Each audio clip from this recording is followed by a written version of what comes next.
by the air.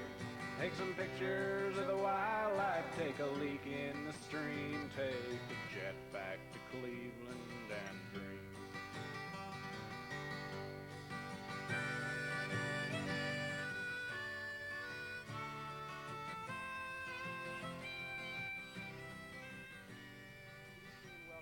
This program is called Naturally Speaking. This is the first installment of this new program. It's a production of Cold Mountains, Cold Rivers, Missoula's world-famous media collective, environmental media collective. This program is kind of, I guess it's a second for MCAT. There's another, I guess, telephone call-in program, one more. This is going to be the second such program. In about a half an hour, we're going to begin flashing a number on the screen, and you'll be able to call in to discuss some of the issues we're going to be talking about here tonight. Naturally Speaking is going to discuss environmental issues, environmental politics, mostly as they relate to our home, Missoula County. Tonight we're going to talk about subdivisions and development, and we have a prestigious panel here to share their thoughts and ideas about this. And then we're going to ask you, MCAT viewers, to call in with your questions. My name's Eric Johnson. I'm the publisher and editor of the Missoula Independent, and I'm going to be moderating and hosting here tonight. This is produced by Rich Doyle of Cold Mountains, Cold Rivers, who's in the production booth. On camera 1, we have Greg Beckley. Camera 2, Daryl Geist. John Webb's on sound. Mike Meese is running the CG, the character generator, which is going to magically display words and numbers on the screen for you soon. Here tonight we have Missoula County Commissioner Anne Mary Dussault, who gets to deal with a lot of the problems of development and subdivision laws here for us. John Mangiamelli is a former planner with the Office of Community Development and is now with a group, or forming a group called, what is it, John? The Missoula Center for Responsible Planning. Correct. He's also an advocate for some changes in our planning laws. Rich Clough from the Montana Fish, Wildlife, and Parks Department is going to talk about the impact that development has on open land and on our wildlife. And Ken Allen, who is a member of the Missoula County Association of Realtors, gets to deal with planning law and with subdivision law kind of from the other end as a developer, and he'll be talking to us a little bit about that. I'd like to ask Anne Mary to begin tonight with a discussion of what we get to see here in the county with development. Anne Mary? Thanks, Eric. What I thought I would do is start out with just some general information that might provide us some kind of a framework to at least begin to look at some of the issues and some of the problems in Missoula County. And heaven knows we have quite a few of them. And I'd like us to think in a 30-year time frame, because that gives us a perspective both to look back from and to look forward toward. The first thing I'd like us to think about is the population growth in Missoula and the Missoula Valley. Over the last 30 years, we've seen about a 76% increase in population in Missoula County. If you average that over per year, that's about a 2.5% increase in population per year, which doesn't sound too bad. But if you project that same rate of growth over the next 30 years, Missoula County will have a population of a little over 140,000 people. And that's a significant impact that we clearly need to consider how to deal with. The figures for the four-county area, though, are even more interesting. If you take Lake County, Missoula, Flathead, and Ravalli, since we're geographically pretty sensitive to each other, if you look at the rate of growth that has occurred in those counties in total over the last 30 years, and again extrapolate that to the next 30 years, in those four counties we'll have a population of about 314,000 people. And again, that's a very interesting number, particularly when you think from those areas that Missoula really is the trade area, the centralized trade area. Just another interesting bit of information that talks about shifts in population within Montana. 30 years ago, western Montana had about 19% of the state's population And today we have about 27% of the state's population. So the other thing I think we can say is that clearly population is shifting in Montana from the east to the west. In the four-county area that I mentioned, 30 years ago, we had 14% of the state's population. Today we have 21% of the state's population. So all of the indicators are pretty clear that we have grown at the rate of about 2.5% per year. We can extrapolate fairly easily what that will mean for the next 30 years, and the population in Montana is shifting from the east to the west. Clearly, one of the largest impacts that increases in population have is in how we use our land, not only for residential use, but for recreational use. I think John's going to talk quite a bit about the subdivision regulations themselves, and I'm not particularly going to talk about that. I'm going to talk about what I consider to be a larger and more significant issue, which is our inability to guide development through the subdivision process. The fact of the matter is, on an annual basis, it's about 5% of the land development that we see in Missoula County actually goes through the subdivision process, which is a regulated process. The remainder, generally about 95%, lands are divided through what's called the Certificate of Survey process through exemptions to the Subdivision Act. And those are unregulated, for all intents and purposes, unregulated splits of land. Let's look at that again in a 30-year perspective. In approximately the last 27 years, because those were the data that we had, approximately 90,000 acres in Missoula County were subdivided. And understand that we might be talking about the same acreage being subdivided numerous times, but still 90,000 is a lot of subdivision. Of those 90,000 acres, a little over 6,000 went through the subdivision review process.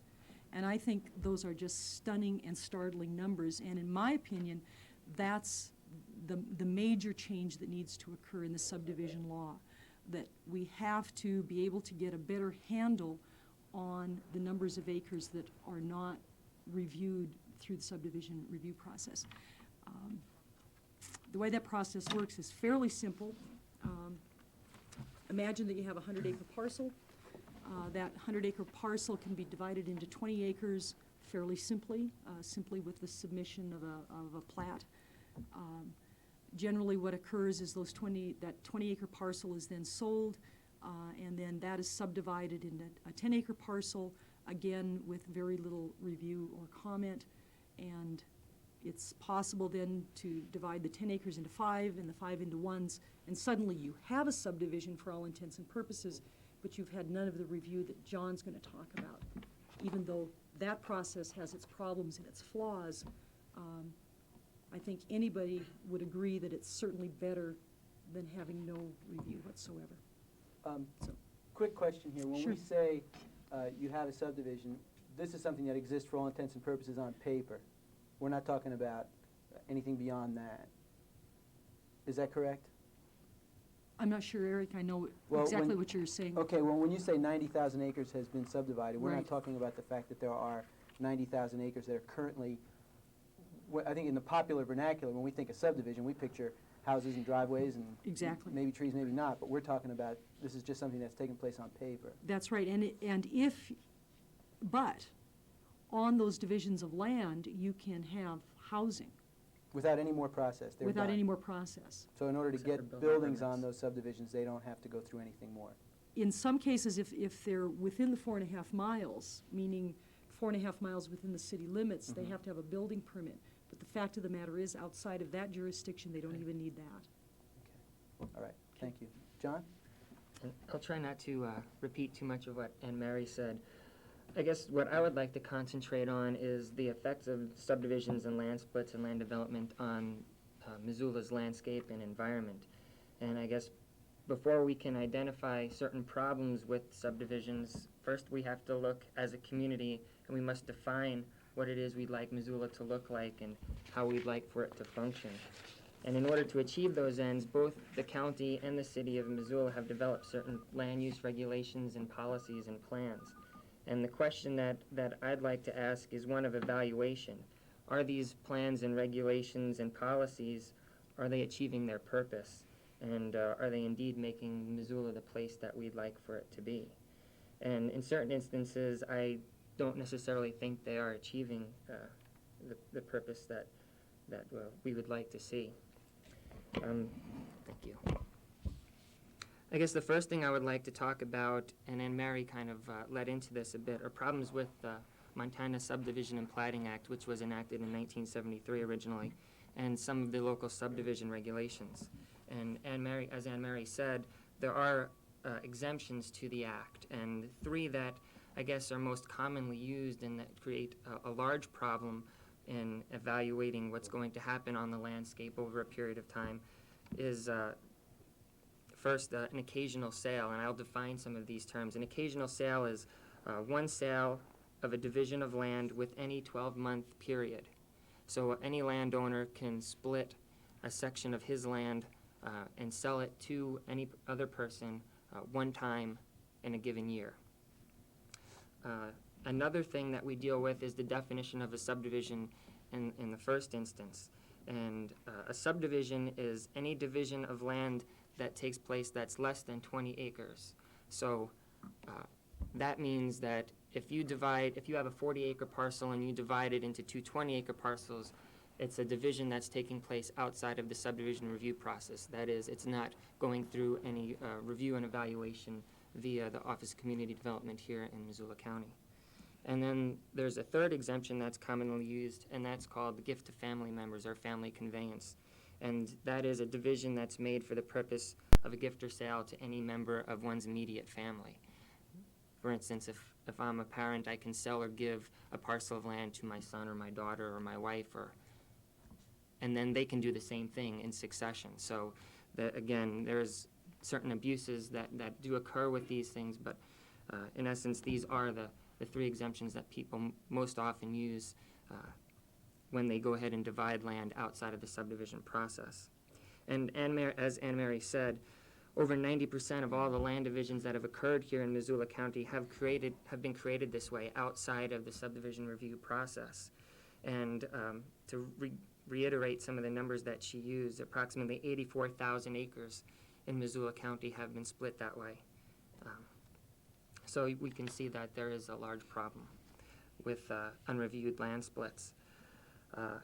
To relate this to a local area, there are, for instance, out at the Y, which is out at the intersection of Highway 93 and Interstate Highway 90, most of the land splits that have taken place out there have taken place outside of the review process. Similarly, in an area called Good and Kyle, which is north of the airport, and currently an area in the Rattlesnake along Duncan Drive is being split this way. Now that's outside the 4.5 mile? No. No, Duncan Drive is not. That's but within. They're just using the exceptions is how they're getting around. Correct. All right. There are two other things that I'd like to talk about very briefly regarding the local subdivision regulations and the Montana Subdivision and Platting Act.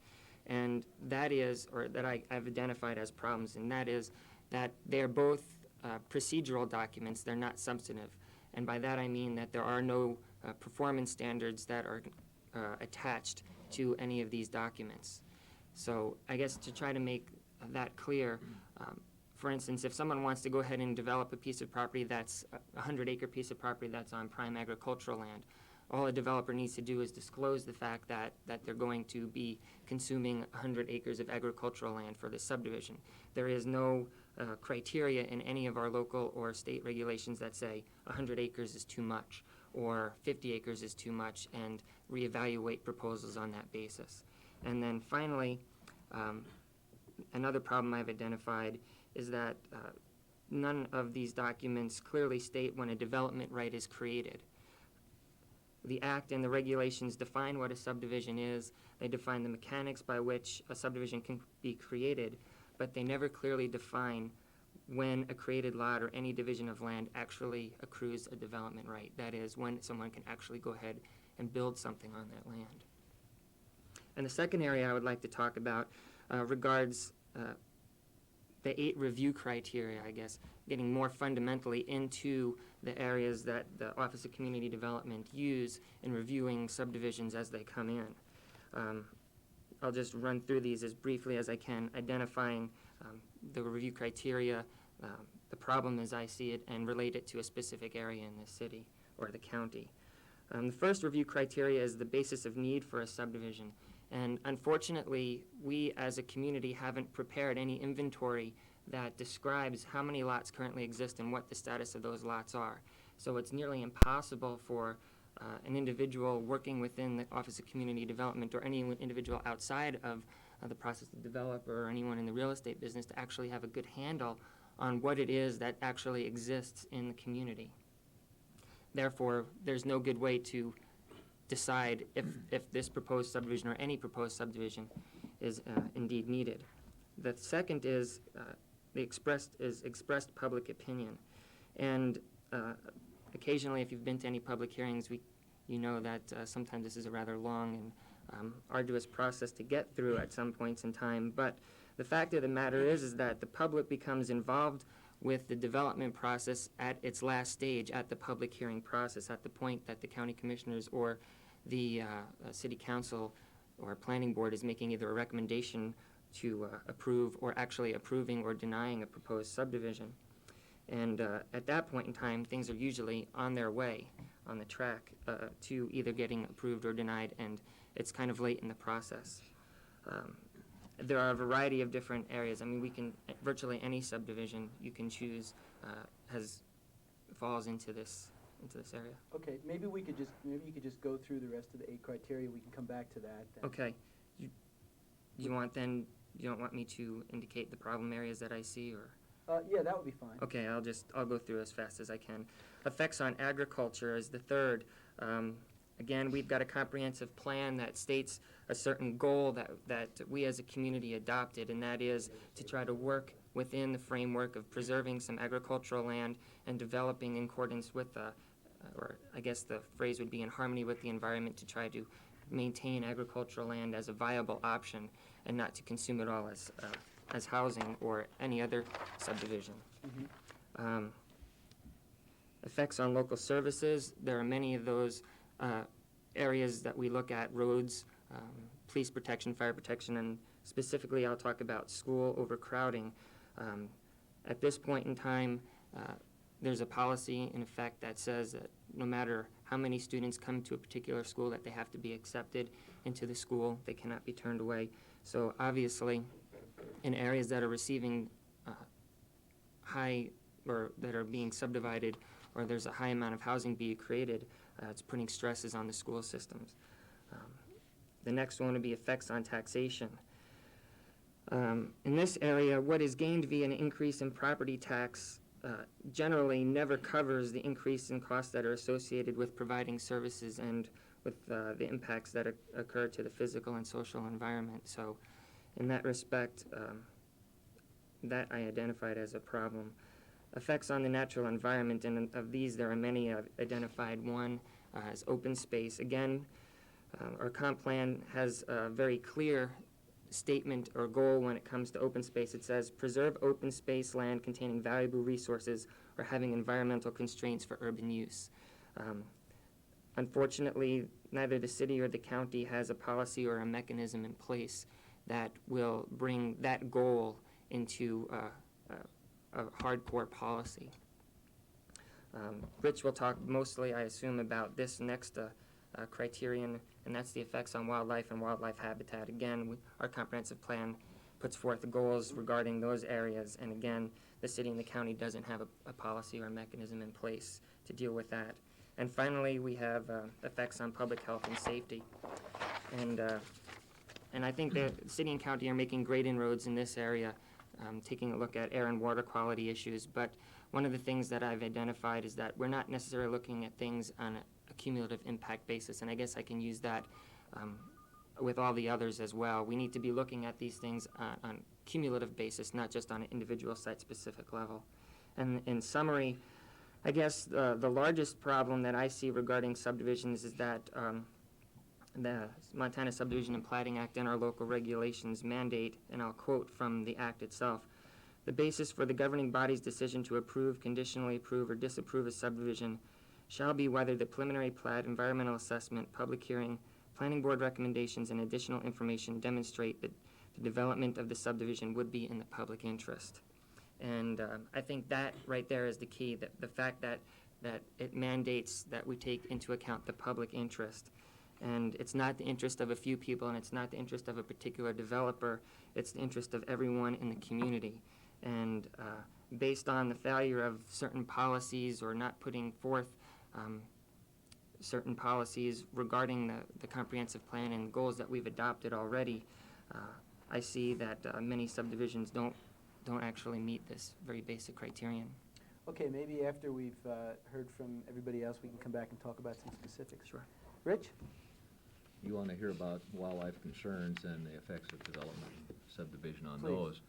Probably the greatest impact that we see to wildlife is simply the loss of habitat through subdivision and development, through the roads that are built, through the homes that are put on the properties. A lot of times the native vegetation is removed from those areas. It also oftentimes will displace those native animals from that property and push them into areas that may be far less desirable for them to live in, both from the point of view if it's an agricultural producer that they're concentrating on, or it may be just some real marginal habitat that they do not do as well in.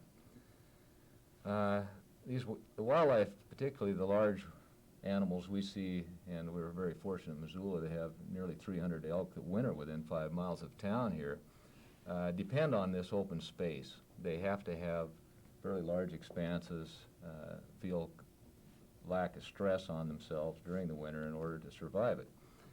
With the snows and everything else, it pushes them down, as we've seen here recently, all the way down to the interstate on the Grant Creek herd, and the rattlesnake herds have been fairly low as well. So all these subdivisions, as they occur, narrow that amount of land available.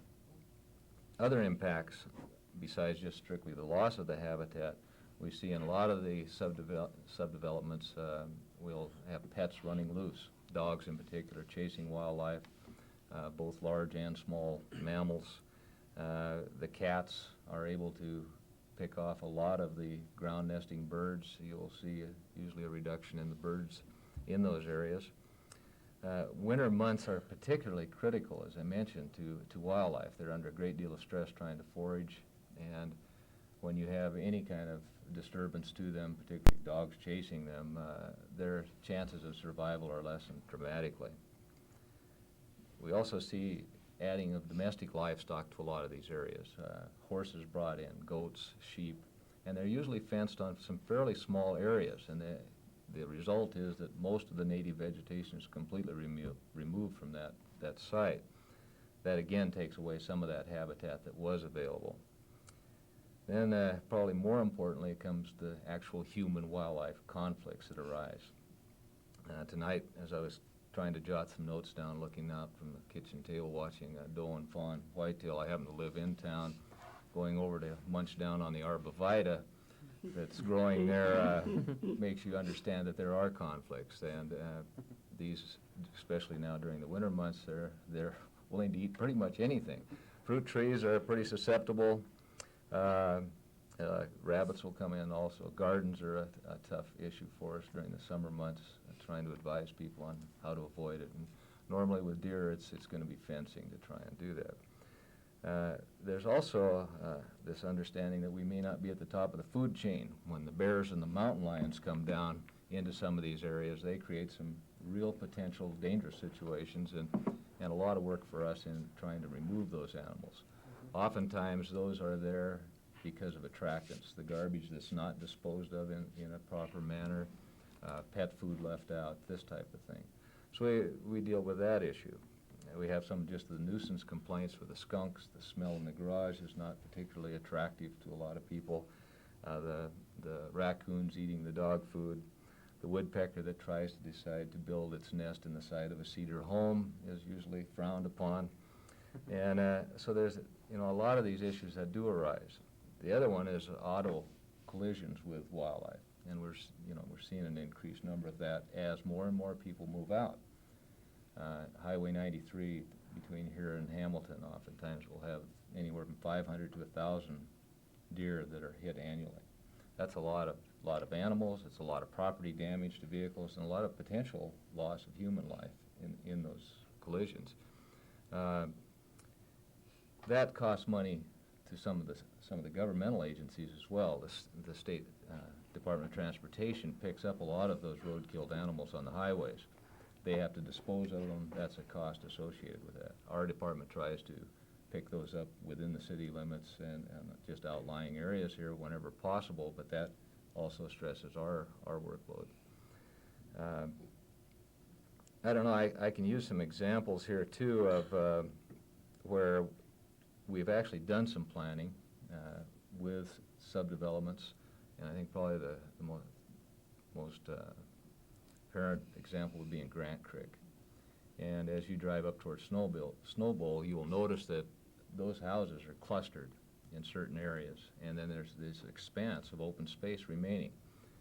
And that has the effect of using as little habitat as possible, preserving those large open spaces, and fairly well planned. It still has its problems. We have wildlife concentrating within those zones still, a lot of deer. We have people that think it's good to feed these animals, which in turn brings them down closer and closer to the human population, brings along with that the predators that prey on them, such as mountain lions, and in fact takes some of the wildness away from these animals, and they lose that fear of humans and become adapted to some of this habitat. That creates problems. On the other side, we can show some examples of where it hasn't worked, and it's primarily in larger tract developments like 20 acres and plus out here south of Lolo on the McClays. McClay owns 2 ranches, and in between them, that particular area was subdivided, and I believe it was in 20-acre lots. We have an elk herd that was dependent on that winter range that now encompasses several homes, more roads, and they are in turn concentrated now onto what's remaining of the agricultural land, creating problems and an economic loss for the rancher in this case. Our fear is that at some point in time, if you continue to concentrate these animals more and more onto smaller and smaller areas, the rancher and agricultural producer has the option of getting out of that business and subdividing to recover the costs. So Rich, that's where we're let me at. ask you a question here.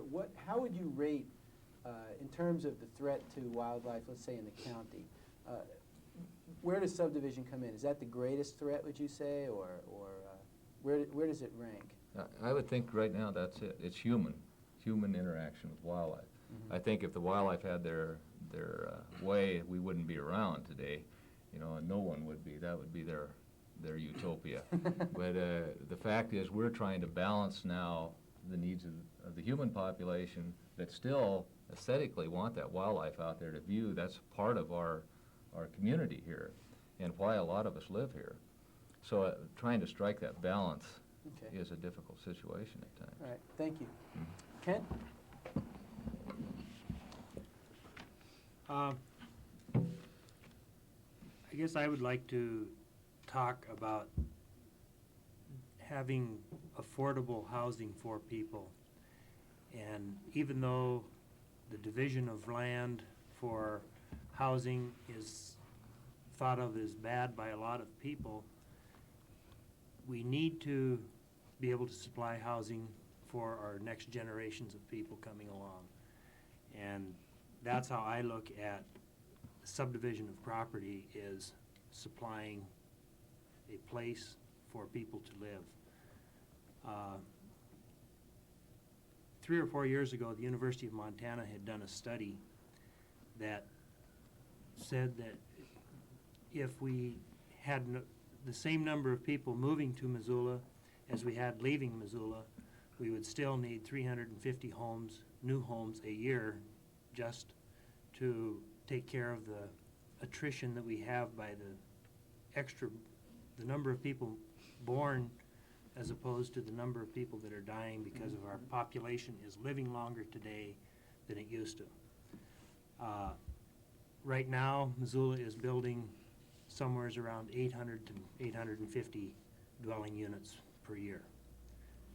So we are growing a little bit faster than, about double what we would on natural attrition, which is not a real large growth.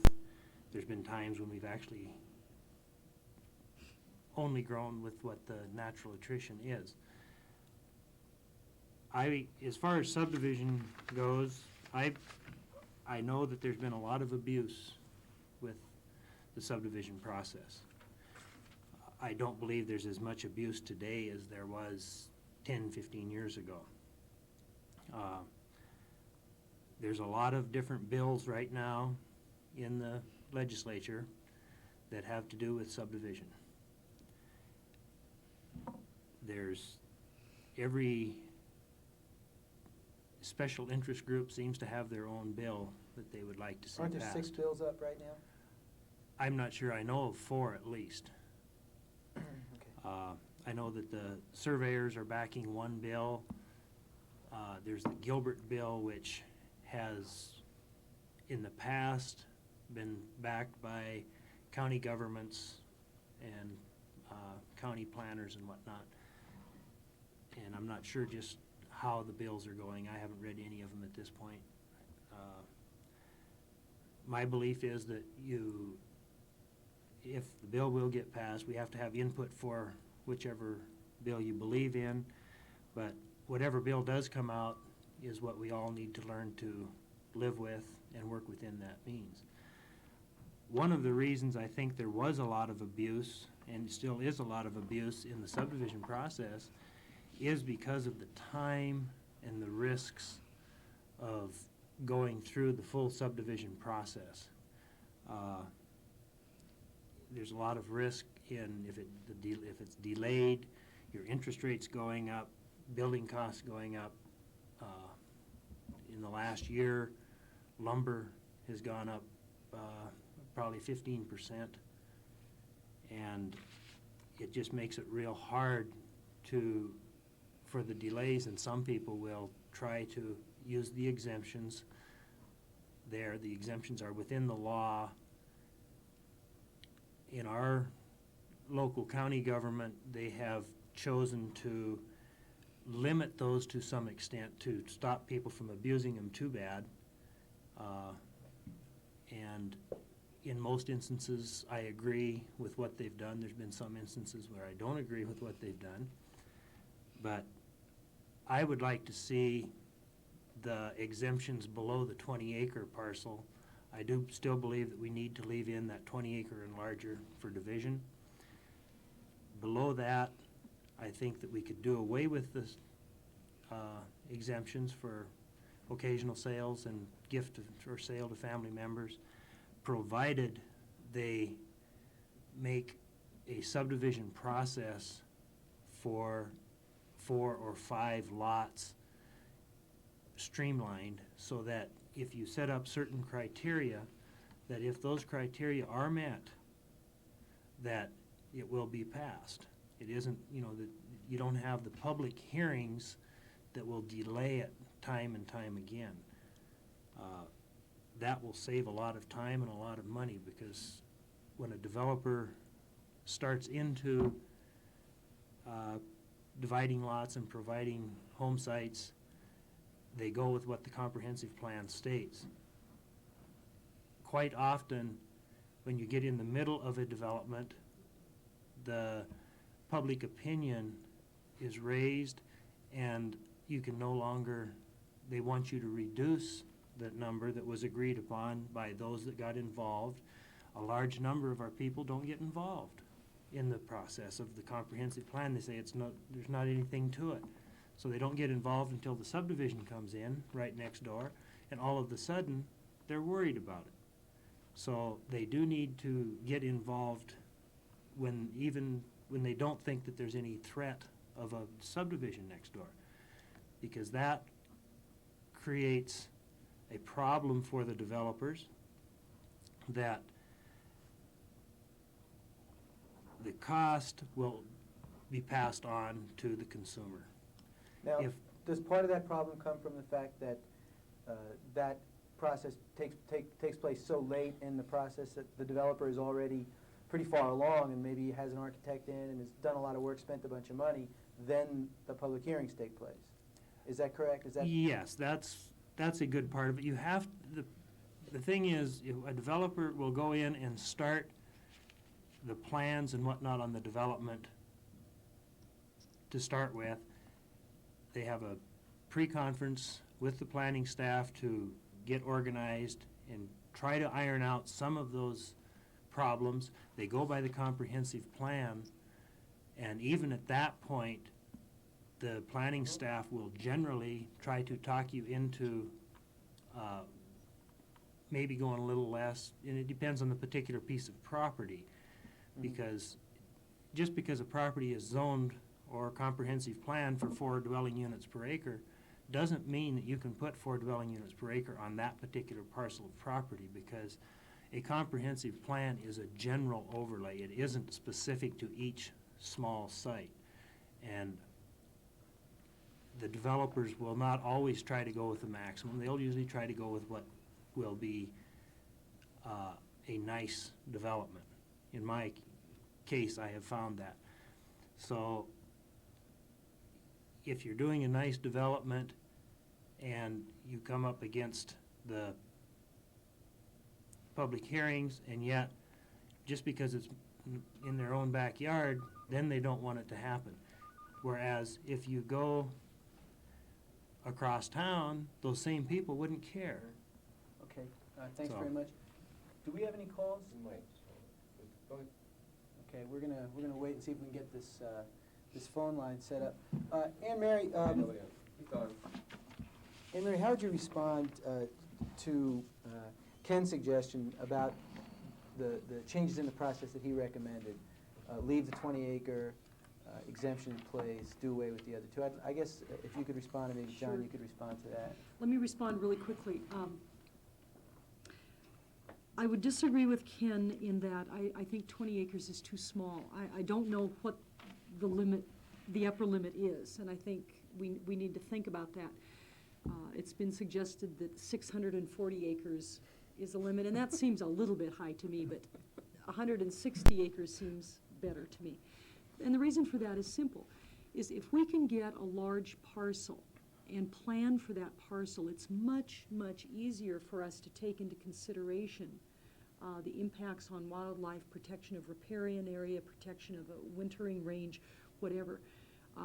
When we get a 5-acre parcel and we try to take those things into consideration, it's almost silly. So what we do is we either extract some money for a neighborhood park, or make the developer set aside a park in someplace that already has an acre lot. I mean, it really is kind of nonsensical at some level. So my argument would be is the larger the parcel we can get, I think the better we can plan for it.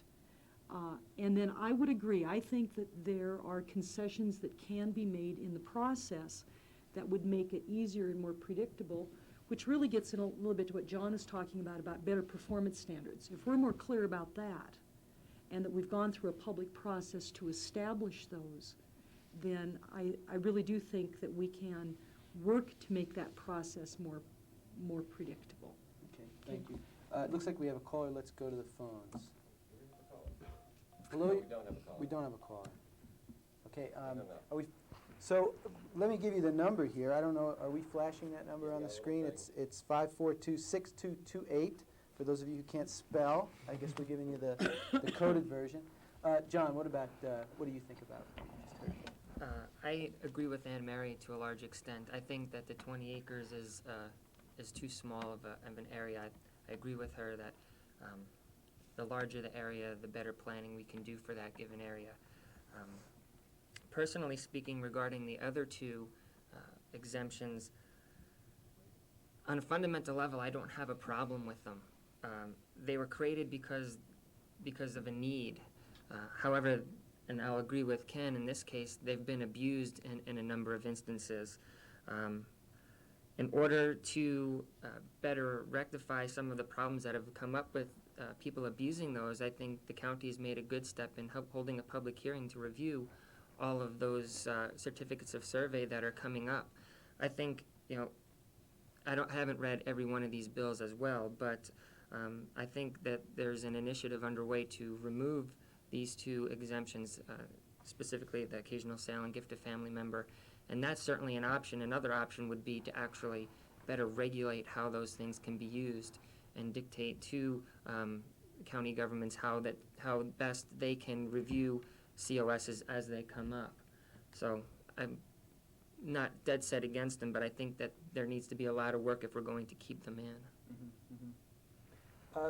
Ken, what did you think, when John was originally talking, he mentioned the idea of I'll get it.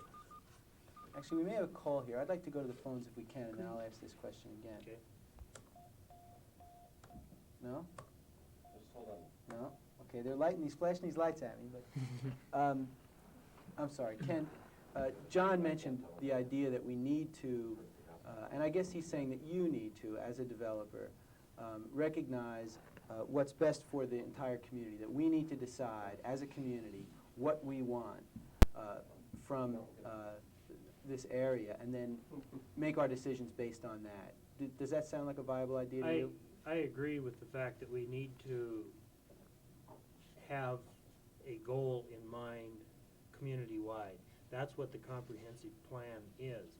Once you have that in place, you need to stick with it. When Anne Mary says going to 160 acres for the exemptions, you're looking at making it cost prohibitive to do a development. If you try to develop 160 acres at one time, you're talking millions of dollars in putting in the infrastructure to supply that development.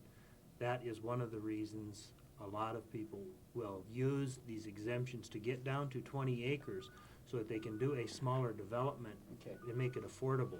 We're not going to have affordable lots in this area if we don't look out. Okay, I know you want to respond to that, but let's see if, I think we have something on that. Hello, you're on the air. Could your panel please explain what the comprehensive plan is, who writes it, how binding is it, and how many people really know about it? Thank you very much. Good question. Anne Mary, do you want to tackle that one? Sure, I will start. The comprehensive plan is a general guide to land use throughout the county.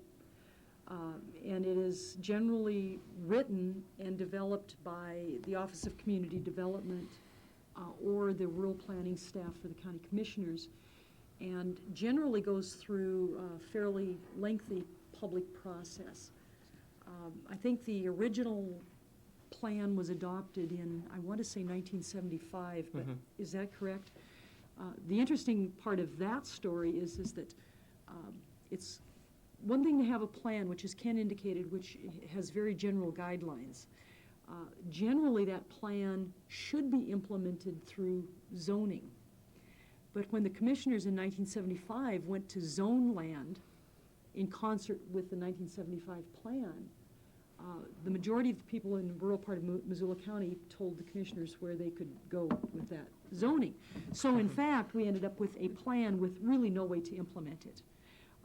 Subsequent to that, there's been a revision, particularly an urban revision to the plan. We now have a process that's more neighborhood plan designed that really then acts as amendments to the main plan. Again, I would argue the biggest problem with it is not doing the plans and having the public involved. It's when you go to implement it, it is amazing how quickly people forget that they thought they wanted the objectives in the plan, and that has changed now that there's a specific proposal on the table to talk about. Okay, thank you. We have another call.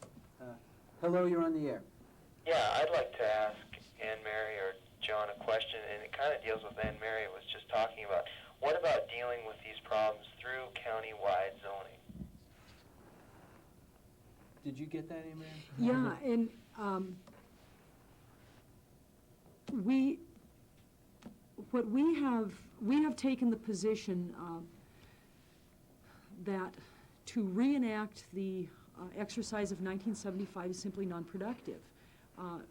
And if people understand the zoning process, you understand that if someone in a particular zone, or if a group of people in a particular zone do not want their land zoned in that way, they have the right to protest out of it. And that's what happened in 1975, the more distant you got from the urban core. The answer is zoning can solve a lot of these problems, but people have to be willing to accept the zoning, and therein lies the conflict. Why is that? I mean, if we have these laws, if we have these procedures, people don't get to opt out of laws, do they?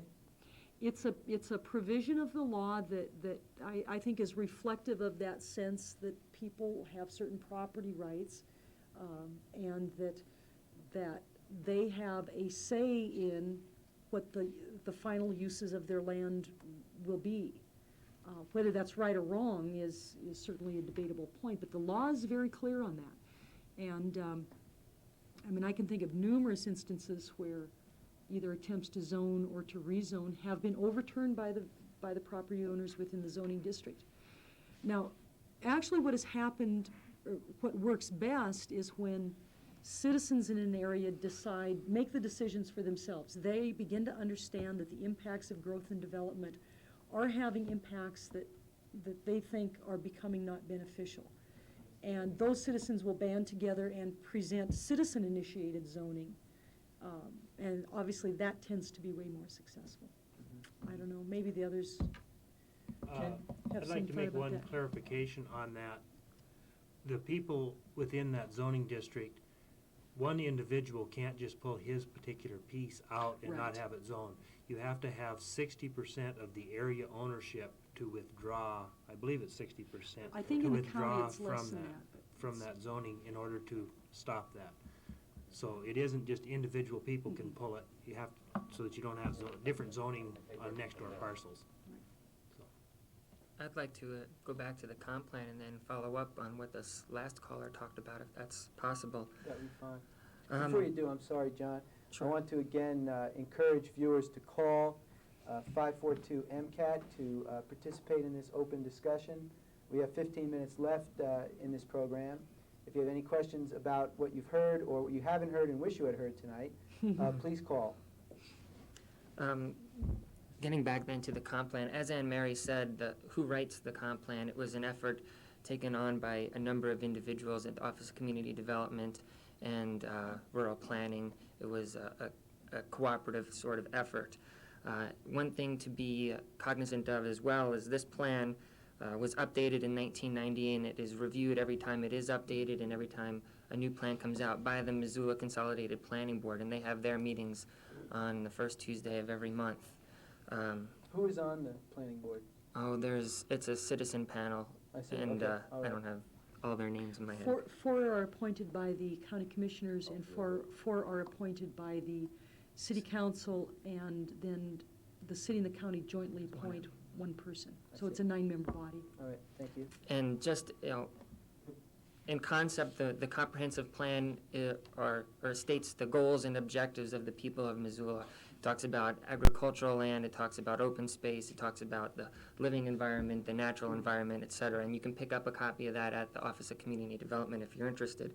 And hopefully a lot of people know about it because it's something that shapes what this community looks like. And to get back to then the question of countywide zoning, if we're not going to go in the direction of countywide zoning, then I think we can do something else, and that something else is the development of certain standards.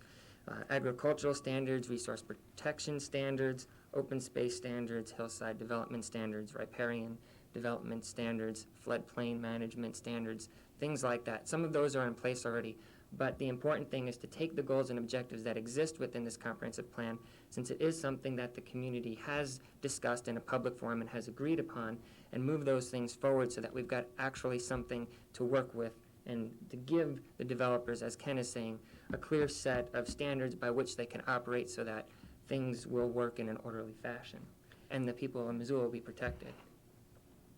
Eric, I want to go back to something that Ken mentioned. Please do. Ken, when I'm talking about review of, let's take 160 acres, I'm not suggesting that has to be a development of 160 acres. But what I'm suggesting is when that property owner wants to begin to dispose of that property. That what we might do is begin that process of deciding what the maximum density should be on that entire 160 acres and begin to locate it. And then whether the property owner wants to sell the property off in chunks at that point would still be feasible under at least the way I think of that. But by that time, what we've been able to do is, let's say there is a river or a creek running through the property, that we can designate that area appropriately as a riparian area and begin to say that development has to occur at a certain setback. Or we'll know that there's an elk wintering range in part of the property, and we might put a natural resource overlay and move the density from that part of the property to another part of the property. So again, I'm not suggesting that every development has to be an 160-acre parcel. I'm just suggesting that until we can begin to look at maybe its density and potential development, in that we can't appropriately deal with the values of the property as well as the need for the housing. Does that make sense? Right. My biggest concern is there are 50% of the households in Missoula that cannot afford a home over $65,000. We are driving the cost of housing up to start with the land. Whether we're driving it up, it's going up. I mean, the cost of lots today is hard to find a lot for under $20,000. It doesn't give you much of a house to keep it under 65 when you have to pay that for the lot in the first place. And we have to have good planning that is, if the planning is done properly and we can get the lots on the market at a lower value, more people are going to be able to afford that housing. Well, if I could just ask a question, it seems like the types of development that are problems that we're hearing about are not the kinds of development. We're talking about developments, from what I'm hearing, up in the Rattlesnake, out in Miller Creek, out in Grant Creek. These are not low-income developments.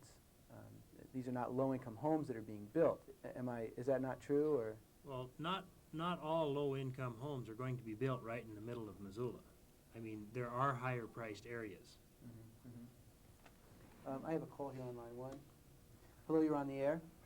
Yeah, it seems to me that a lot of the question really is a matter of perspective.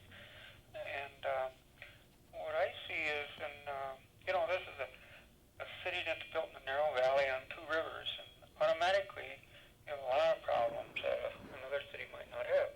I think in terms of perspective, Missoula has the problems right now in terms of transportation, water and air of a city of maybe 400,000. And I don't think that, we're looking at these questions from that perspective. And I wonder especially what Dan Mary would think about that. Thanks, Chuck. I'd like to say a couple of things about that, because I think that's really an important view.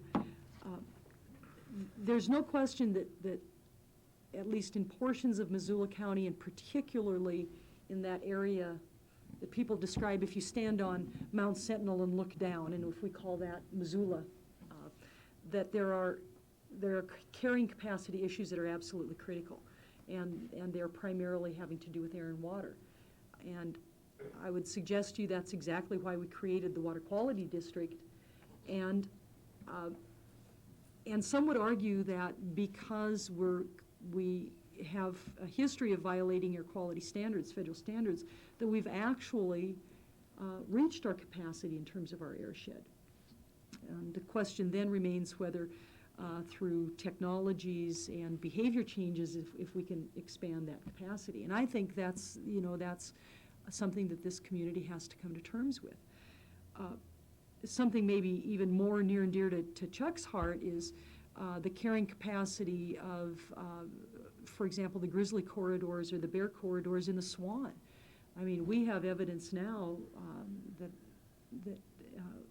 that makes it blatantly clear that if we don't institute some protective measures fairly quickly, within the next several years, that we have closed down wildlife corridors in the Swan in particular, and we stand to lose those species. And again, I think of that as equally as an important a carrying capacity question as the airshed and the watershed.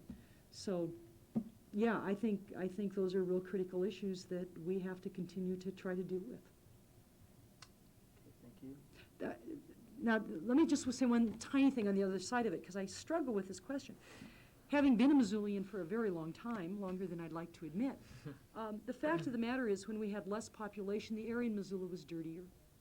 So You mentioned behavior change. It does seem as though as long as we all want to drive our cars, maybe we've reached the carrying capacity for the airshed.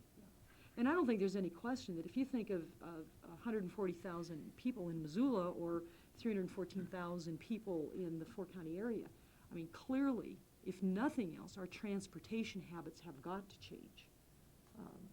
There's simply no question about Which that. has a lot to do with where we put our homes also, am I right? And how we design, I mean, if we're going to, I mean, if you just vision 140,000, I think it's fairly clear that from Missoula to Frenchtown will be a densely populated area. It's fairly clear then that one of the things we've got to think about, and you know, John and the planners harp at us about this, and they're right, is things like park and rides in these developments that are occurring further and further out, and better transportation systems between Ravalli and Missoula County. I mean, I think everything from bus park and rides to the notion of rail. And we need to think very seriously. 30 years, I hate to tell you, isn't that far away. Thank you very much. I think to expand on that, what we need to be looking at also is encouraging human habitation in the already built environment, and not encouraging further development along the fringe. Not only does that impact on what Rich is doing with the human-wildland interface, but it also impacts on affordable housing issues, consumption of agricultural land, and this transportation problem.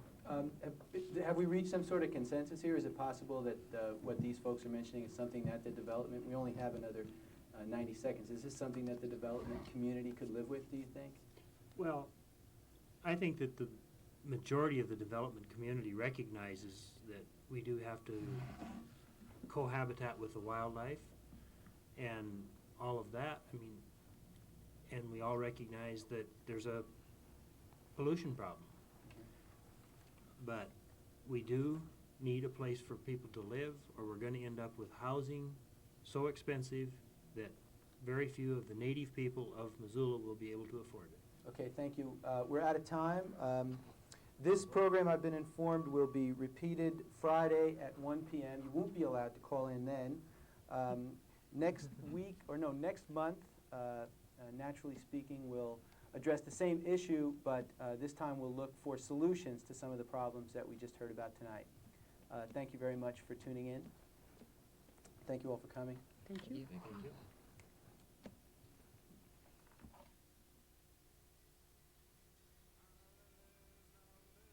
Fairbanks ain't so fair. Take a sip of the water, take a whiff of the air, take some pictures of the wildlife, take a leak in the stream, take a jet back to Cleveland and dream.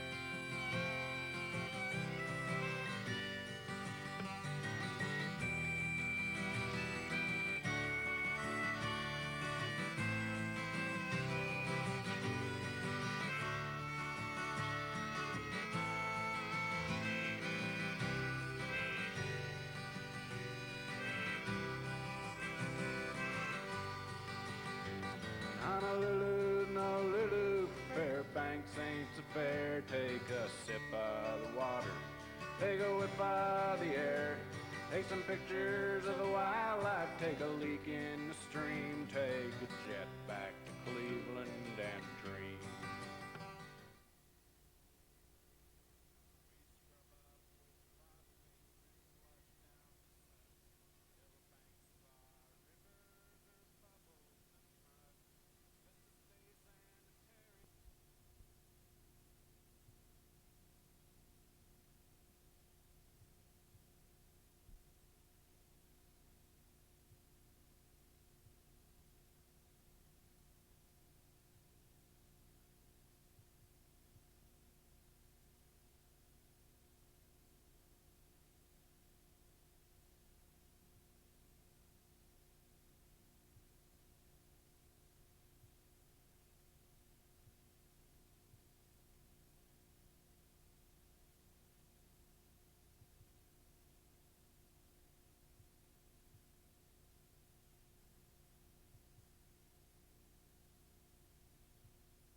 I hope you know. Okay, quiet on the set, please.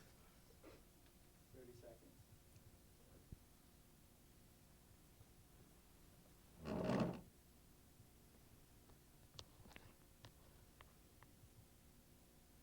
Okay. Rich. Time.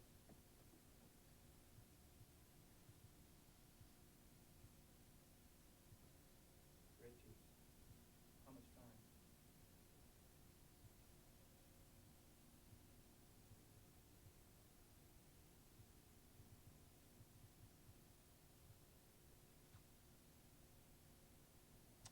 Good evening and welcome to Naturally Speaking.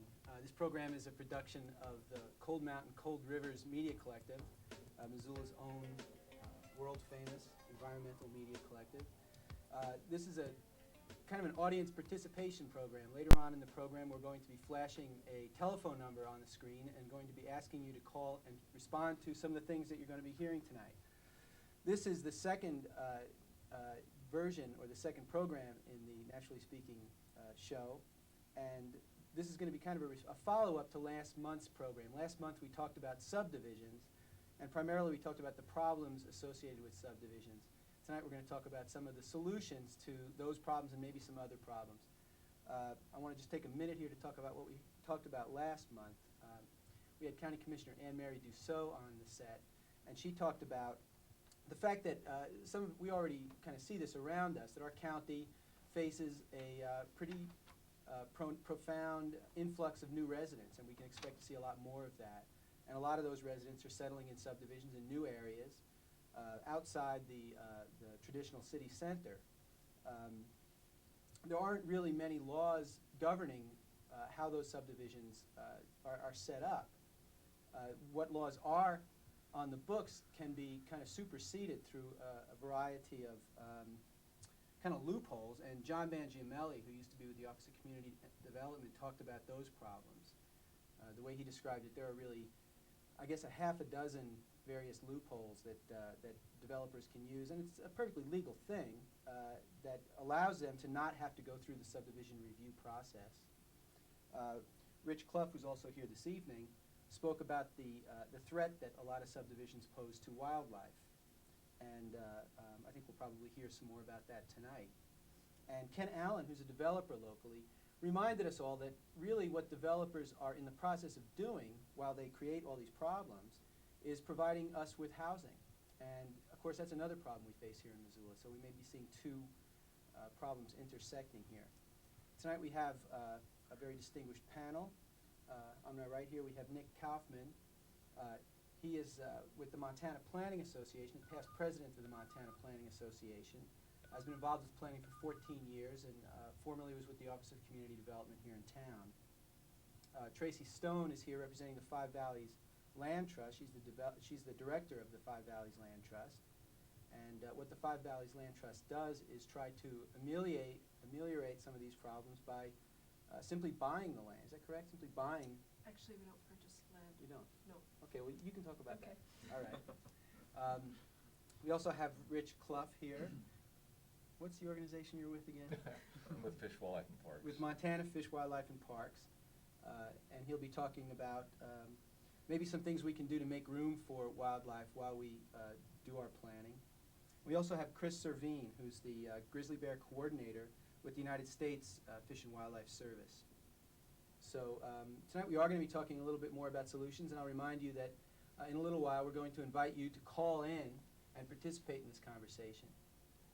Who wants to go first? Nick, do you want to start us off here? You bet, Eric. You know, this sort of takes off, I guess, from the discussion, was it 2 weeks ago when you talked about subdivisions? And the business I'm in as a land use planner really is to design subdivisions. And I think one of the solutions in terms of what we're seeing, Eric talked about the loopholes. Another way to develop property to meet the demand for housing is to go through a subdivision review process. And when you go through a subdivision review process, you go through what's called an environmental assessment. And in the environmental assessment process, you look at things like what is critical wildlife habitat, where are corridors that game use. You look at things like what are the physical features of the land. You look at things like where are services and what is the impact of services. And hopefully in that way, by going through a subdivision review process, you put development in places where it should go and minimize the impact. I think it's pretty much impossible to do any kind of development with no impact because people simply create an impact when they live in a certain location. But through the subdivision review process, we attempt to minimize the impacts of that development. Some of the tools we've used in the past on some of the projects we've worked on, in Grant Creek in a project called Grantland, you see hundreds of acres under conservation easement now. In the Rattlesnake on the Sunlight lands, this similar situation in terms of acquiring lands and the use of conservation easements, and I'm sure Tracy could talk a little bit about that. Our organization, Five Valleys Land Trust, works pretty much with landowners privately to come up with solutions for landowners. Often they'll come to us and they'll say, you know, I'm kind of worried about what's going to happen to my land when I leave it. And that may be because they have to leave the state, or that may be because they're getting on in years and frankly they're trying to plan for what's going to happen to their land once they die. And so we mostly work with a tool called conservation easements. And a conservation easement is something that, I guess the best way to describe it is when you buy a piece of land, it comes with a whole bundle of rights. You have the right to build a house, you have the right to cut trees, you have the right to mine, you have the right to dig a gravel pit, all those things that we hold dear with private property rights. A landowner can come to us and say, you know, we want to give up certain rights. We want to give you the right not to develop anymore. We want to give you the right to keep this land with only one house on it, for example, or they may say 2 houses or whatever. We want to preclude the right from now on for excessive grazing or excessive timber harvest. Basically, they come to us and they say, this piece of land is in really fine shape and it has a lot of conservation resources that we want to ensure. And through a conservation easement that they write with us, which is a legal document that goes with the title of the land, they can ensure those rights. The easement attaches to the title and it stays with the title in perpetuity. So Eric, if you were to buy the land after the landowner put the easement on it, you would buy it knowing that easement was there, and you would have to honor that easement. And we hold the easement and monitor it year after year to make sure that the landowner is doing what the easement says. How many acres of land would you say that your group is worked with in the past 5 years, 4 years? We've been around for 3 years, actually, and we hold, we've got one easement that's 230 acres. We've got one easement that is just over an acre. We've got others that are, one that's 20 acres, and we're working on one that's 40. As Nick was talking about before, I was affiliated with the trust. The trust worked out the Rattlesnake Greenway acquisition, which connects the city to a wilderness area and protects the watershed that is Rattlesnake Creek. And we were the trust was basically the lead agent in getting the federal funds to purchase that land, which the city now owns. Okay. The conservation easements in Grant Creek are owned by the National Wildlife Federation. And how many acres? Boy, Eric, I couldn't tell you the exact number of acres, but there's hundreds of acres up there that are in a Hundreds. conservation easement right now. And do you have an idea of how many acres are in development up there right now? Off the top of my head, no, I don't. Hundreds? More than is in conservation? I couldn't tell you. I think actually there's more acres in conservation easement in the Grand Creek Valley than there are acres in development. Okay. The easements that we hold in Grant Creek, developers came to us and said, we're planning this development and we'd like to keep some of it as open space. Why would they do that? Because they recognize the value of living around open space, for starters. So frankly, it's a good selling point for them. And they also recognize the need to develop thoughtfully and sensibly. And then you help them with putting together legal documents? We drafted the easement, and we now hold the easement, and they sold to the people who bought the houses. They sold it with the easement on it. Mm-hmm, mm-hmm. The landowners up there who are living under the easement are happy to do so. Mm-hmm, mm-hmm. One of the significant benefits of the conservation easement is the fact that it's perpetual on the property. It will be there always. Oh, yes. Okay, and it's really one of the best tools in terms of ensuring that something will stay there in perpetuity. We really don't have another tool that works quite as well. Zoning, as an example, oftentimes can change as the governing body changes political philosophy. Governing bodies change through the years, and their political philosophy changes through the years. Whereas conservation easements, once they're in place, are there. The only way you can amend a conservation easement is to amend it to be more stringent. Okay, but these are, now, conservation easements as opposed to zoning deal with small parcels of land rather than dealing with an entire area. Is that not correct? The best way to deal with a larger area would be through a comprehensive planning process. As an Right. example, Missoula County has a county-wide comprehensive plan. Mhm. It also has a land use plan for the urban area, which designates through physical features, wildlife, values, infrastructure, where people should go, services, et cetera, what should be held in open space, what can be developed, and at what densities. Okay, that sets the pattern for a general guide for what should be done. Then site-specific, you can look at special places for wildlife, special corridors, special places for development, places where there's infrastructure or where it should be extended, where housing should be, and then work with the two plans to design something for people to live, for housing, as well as for the natural amenities, which include wildlife around that place. So the relationship between conservation easements then and comprehensive planning, they're not mutually exclusive. Those two things can happen simultaneously. Correct. Right. Okay. It's just important to remember that easements are usually worked out with landowners. It's a voluntary Right. legal agreement. The landowner usually comes to the trust and says, I'm interested in doing this. And it's a private transaction, whereas comprehensive planning is county-wide. Right. Comprehensive planning is something that is adopted by the governing body as a guide for regulation. So comprehensive planning is implemented through zoning, which is a regulation. Comprehensive planning is implemented through the use of the subdivision review process, which says you can develop here, but you can't develop there. All right, so comprehensive planning is a policy guide and is implemented through the government review process for subdividing land and through zoning, which is a regulation. Whereas a conservation easement is between private parties, okay, on private land and is not a regulation. Significant difference there. Eric? Rich, do you think that these conservation easements, now when you were here last month, you said that you believe that the greatest threat to wildlife in our area right now is the human interaction that is coming from growth and from subdivisions. And do you think that conservation easements are an adequate tool to deal with that problem? Absolutely, and that's one of the tools we use as well. Mm-hmm. And we talk, normally when we're talking conservation easements on areas 10,000 to 100,000 acres, if possible. And we are currently working on some of those, in this area.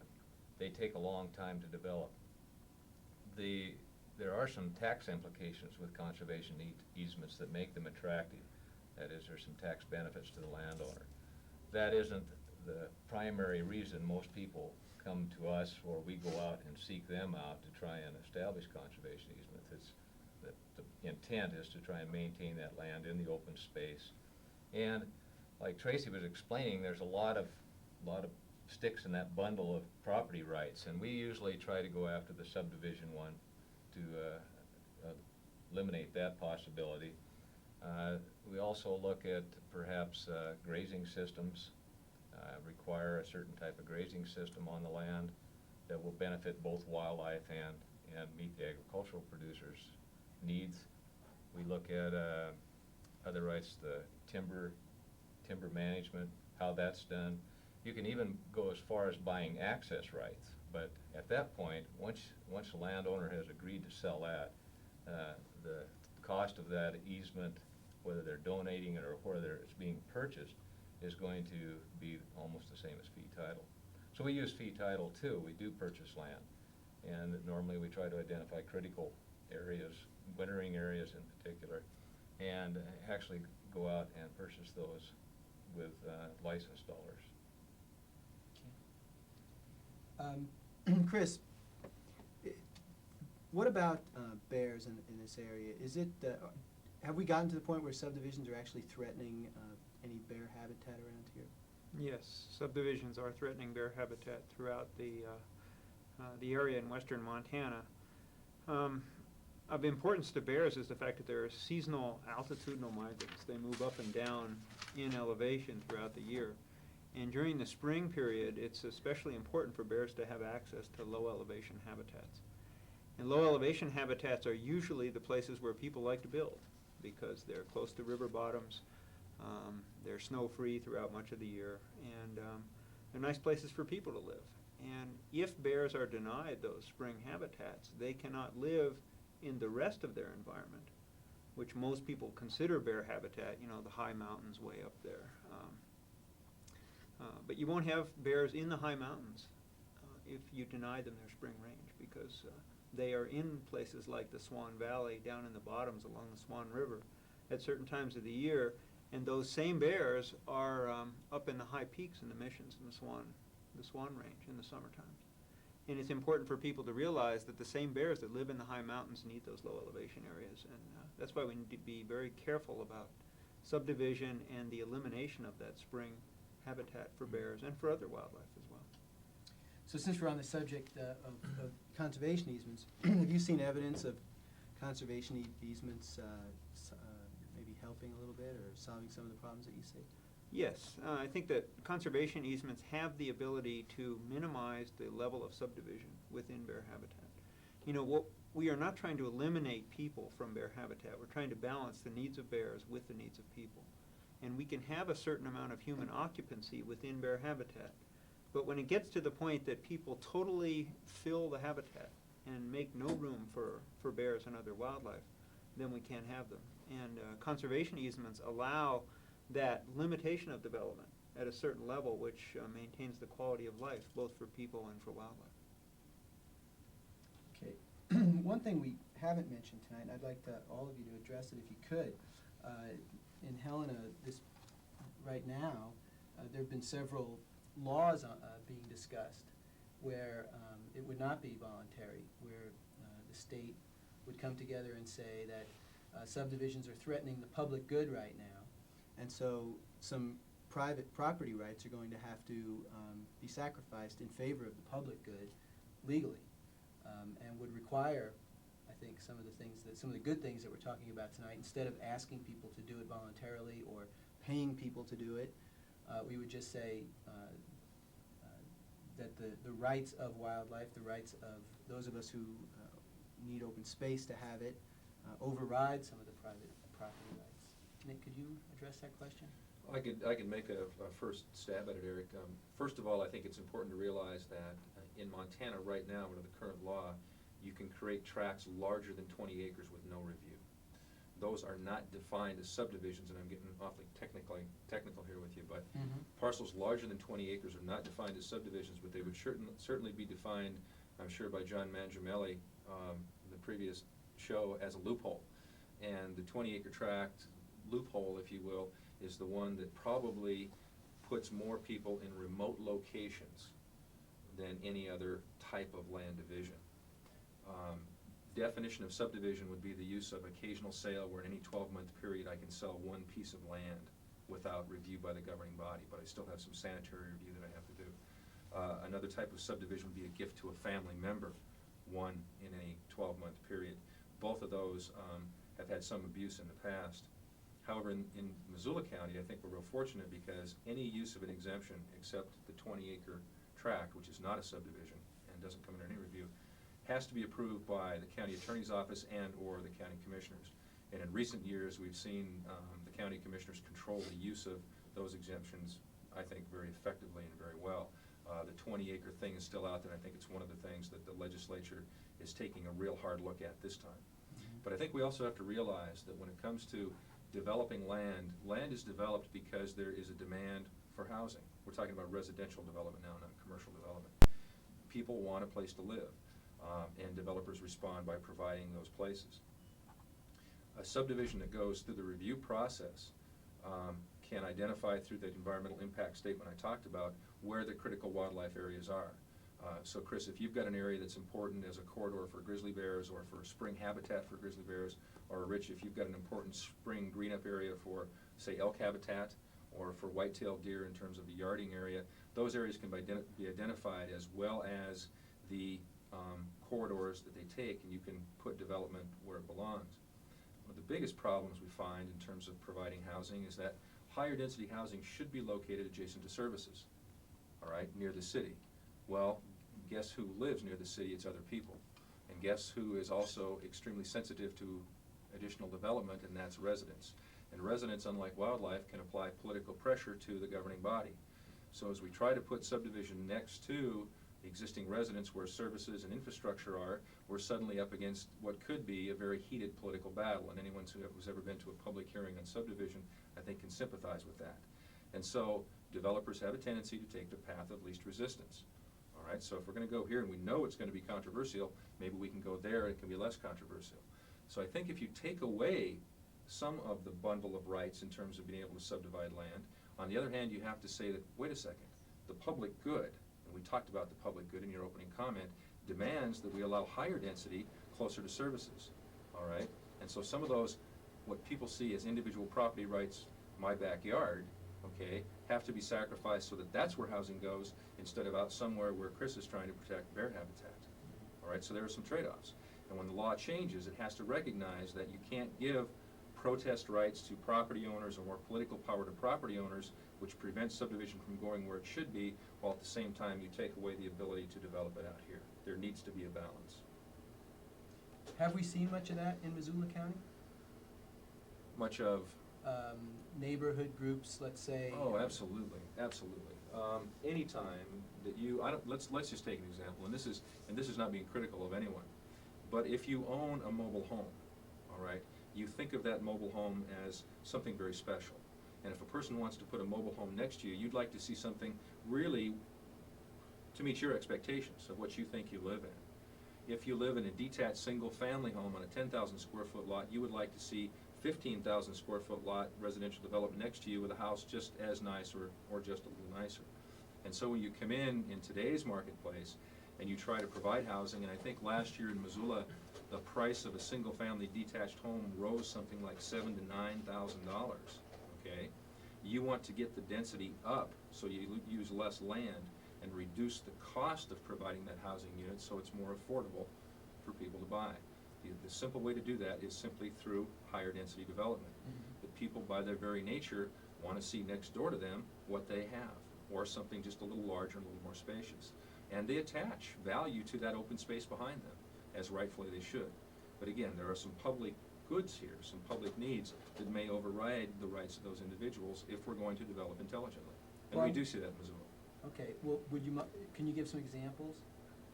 for instance, of a proposed development, a proposed high-density development, would you consider a healthy development adjacent to services that has been defeated because people didn't want to see it?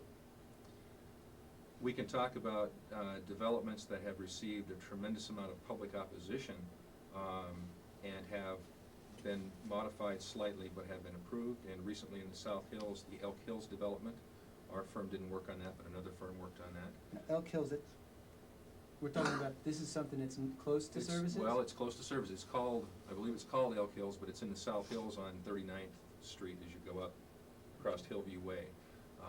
Hillview Way above 39th Street. I think anything that you do in the Rattlesnake increasingly is going to be more and more sensitive because people simply don't want to see more development in that area. But these are the areas that you're calling, now when I'm thinking of these are the areas that we would call sensitive areas, the Rattlesnake, Correct. the South Hills. These are the Correct. areas that I'm guessing have some elk winter range in them and Well, not down lower and closer into services, no. There are areas that the comprehensive plan calls for development on. Okay, Okay. all right. But you're right, in the Rattlesnake on Jumbo, that's elk winter range. We saw it most of the winter. We Right. saw elk up on top of Jumbo. Right. And there were some public meetings held about that. And for a series of Saturday mornings, and there was a big turnout. There was 40 and 50 people at each of those Saturday at 8 a.m. meetings. Mhm. And they all were really concerned about keeping Jumbo as open space, simply for the intrinsic value of Jumbo being open space. And that is private land, Jim. Right. Absolutely. We did a subdivision up the Rattlesnake not too long ago that Rich was involved in, where the comprehensive plan called for a density of about 6 dwelling units per acre, and it was zoned for 4 dwelling units per acre. And we put 5 dwelling units on, I'm trying to remember, somewhere around 12 to 13 acres, with the density further down the hill, with only 1 home above and low on the hill, specifically because of the wildlife resources. The hill being Mount Jumbo? The hill being the Mount Jumbo side, Okay. correct, that side of the hill. We put easements along both draw bottoms to preserve the wildlife corridors and any migratory movement up and down those draws.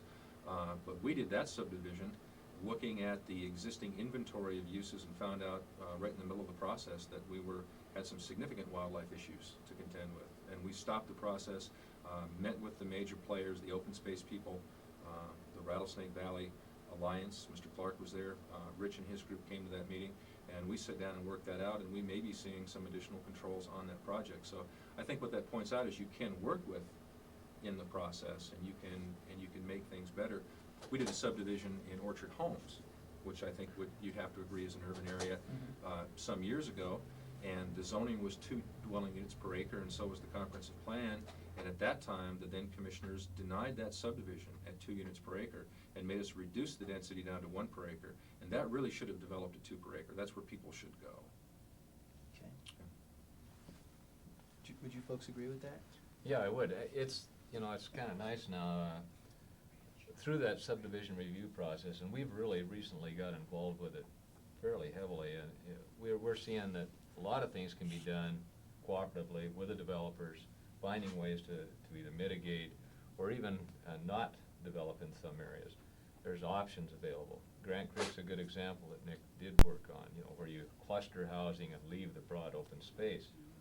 The issue of 20-acre tracts and larger that are outside the review process do not allow for comment. I mean, they simply don't have to come through there. And that's one thing through all these bills that are in the session would be changed, and I believe 160 acres is in about 5 of the 6 bills or something now that are in there. And that would allow the opportunity to at least have some input into that planning process. I want to clarify something here. If I own a section, if I own 640 acres and I'm going to split it up into 20.1 acre lots and sell them all off, right now I don't have to go through any subdivision review? That's correct. And you're saying that there's laws in Helena that would change that to 160 acres? Right. Does that sound like, are you supporting that bill, or? Proposals. Those proposals? I've reviewed those bills, and I haven't taken a stand on any of those at this time. When I first became involved in land use planning and in the job I'm in now, I worked as a representative of the Montana Planning Association. In fact, I was appointed to the Montana Technical Council, which was the lobbying arm for professional groups as their representative in terms of trying to reform subdivision laws. And I spent full 5 different sessions working on subdivision laws. And to be real honest with you, Eric, after working with that for 5 sessions, I don't get as involved in it as I used to. I mean, it has a tendency to wear a person down, and there are other people out there doing that. And so they're doing a fine job, and we'll let them do their work. I'm going to take a second here to remind our viewers that we have an open phone line here that we're going to open up in just a short time. It looks like Rich is flashing the number on the screen there for you. If you'd like to comment, ask any questions of anybody here tonight, please do call. I have a question for Chris, actually. Here we're talking about the difference between, for example, 1 or 2 dwelling units per acre. Does that make any difference when, say, we get into the Swan Valley? I mean, or is it already lost when you're putting 1 or 2 houses on an acre? Well, Back to back. we're in the process now of analyzing the influence of human activities in places like the Swan to try and better understand how human development affects wildlife, specifically bears and other large carnivores. And what we're doing is looking at residences and drawing an influence zone around these residences. And our influence zone around houses is about 200 meters, which is about 600 feet around that house. And we feel that within that range, the animals are influenced. They either avoid that area because they're afraid of people, and they're afraid of the sounds and the smells of people, or they're attracted to that site by the garbage or apples or fruit trees or gardens or whatever is planted around that house. Either way, they're influenced within that zone. And given that kind of radius around buildings and building sites, you can see that it doesn't take too many per acre to start to influence any wildlife that starts to enter that kind of an area. And we're concerned about the influence, whether it's the animals leaving those places and never living there again, never going into those places, or whether they're attracted and mortality starts to take place and they start to have to be killed, or they have to be trapped and moved because people see them as a nuisance. Either way, it's an influence, and it's really detrimental to wildlife. Chris, I think if I could follow up on that a little bit. You know, you talked a while ago about people becoming educated on the fact that if you've got elk and bears out in the mountains, they need winter range, where people also like to go. And the Rural Planning Office, through the county commissioners, have prepared an excellent little pamphlet called Living with Wildlife. That talks about the impacts. The first thing you have to do is inventory what you have and what affects it and what doesn't affect it, so you know where you can develop and where you can and where you can't develop. That booklet goes a long way to do that, but I have a hard time, I guess, and I think if we were to cluster a development, and so we had 10 or 15 homes, say, on a 5-acre parcel, that the sphere of influence would probably still be that same 200 meters around it. Right. But I guess what I have a hard time with is when I see people who are developing in all the little draw bottoms out in the country, and then they have 2 large dogs that roam free 24 hours a day. Is it really only 200 meters that influence? Well, I mean, that's the, this is something, we don't have absolute data on the distance that wildlife are influenced around these things. But we assume this influence zone based on what we see with radio-collared animals right now. And certainly when you have dogs and things like that, there's bigger influence zones. I mean, the things that we look at as influences on wildlife are the residences themselves, the road density, the numbers of open roads, the density of open roads in certain areas, the amount of lost cover when cover is removed from vast areas so that there's no hiding cover for wildlife.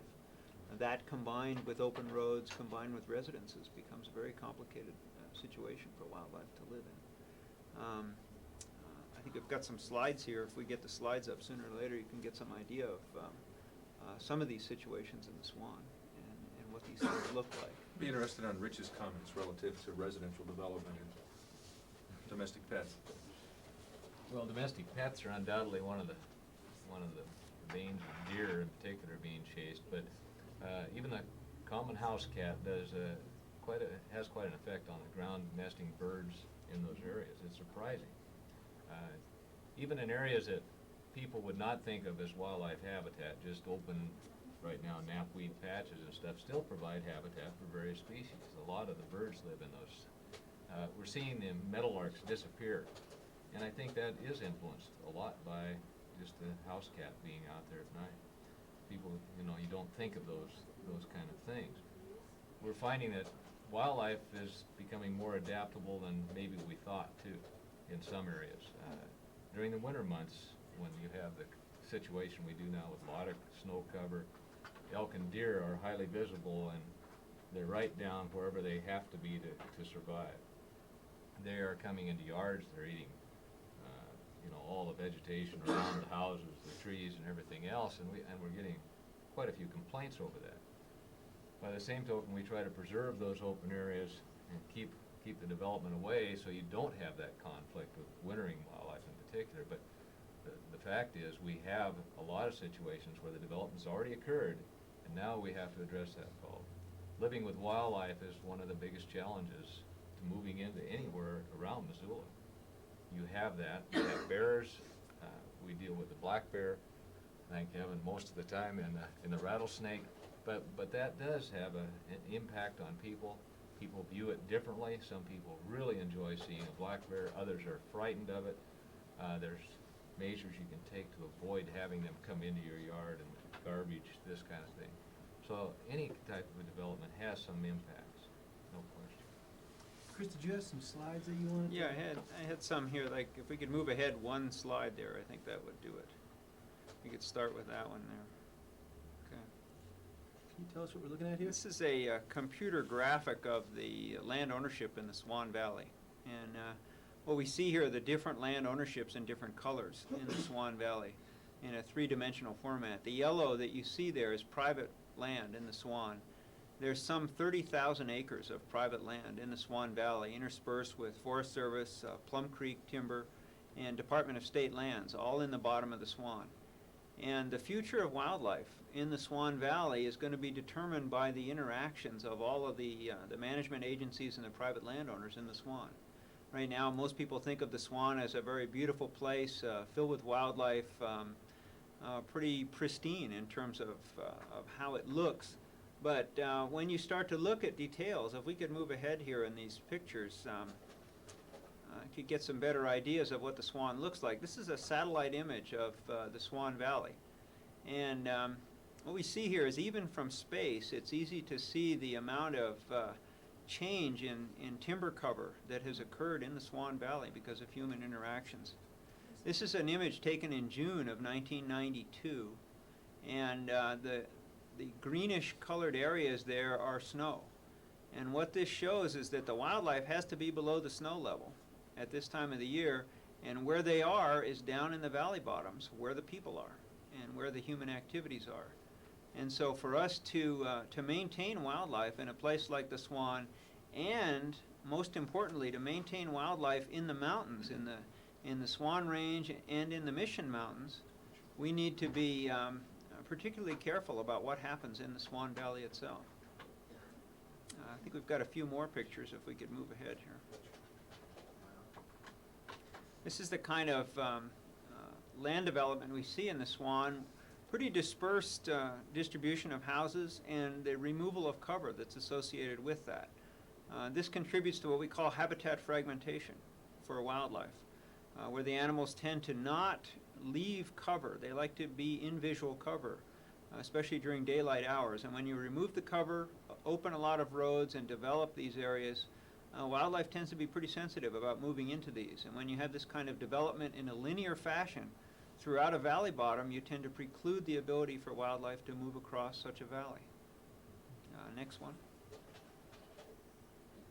These are some of the mortality sources that we can identify in association with human development in places like valley bottoms. Garbage is probably the #1 problem, especially for bears and other carnivores. Livestock foods, and livestock foods, that includes dog food. And people that put dog food out on the porch or out on the back steps for the dog, that tends to attract wildlife. We have a lot of black bear problems eating dog food. And these animals, people tend to call and say, they call Fish, Wildlife and Parks, and they say, come get rid of this bear. And really the bear was just drawn into this site by the dog food or the garbage around the cabin. And this last graphic just shows the land distribution in the Swan. And about 50% of the Swan Valley is Forest Service. but a significant amount of the Swan is in private ownership, whether it's strictly private, as in 30,000 acres of private land, or some 80,000 acres of Plum Creek interspersed ownership in the Swan Valley. The future development potential of these private lands and this Plum Creek land will determine whether we have grizzly bears, black bears, wolverines, mountain lions, wolves, whether these animals live in the Swan and the adjacent Mission Mountains, or whether they are not there in the future. And I think it's really important for all of us to remember that many of us live in Montana because of the wildlife values that are here. The fact that these animals live out there and we can look into the mountains or we can hike in the mountains and know that they're out there. And if we develop to the point that we preclude these animals from living there, our quality of life and certainly the value of the land and the value of the land we already own, I think declines because those things are gone.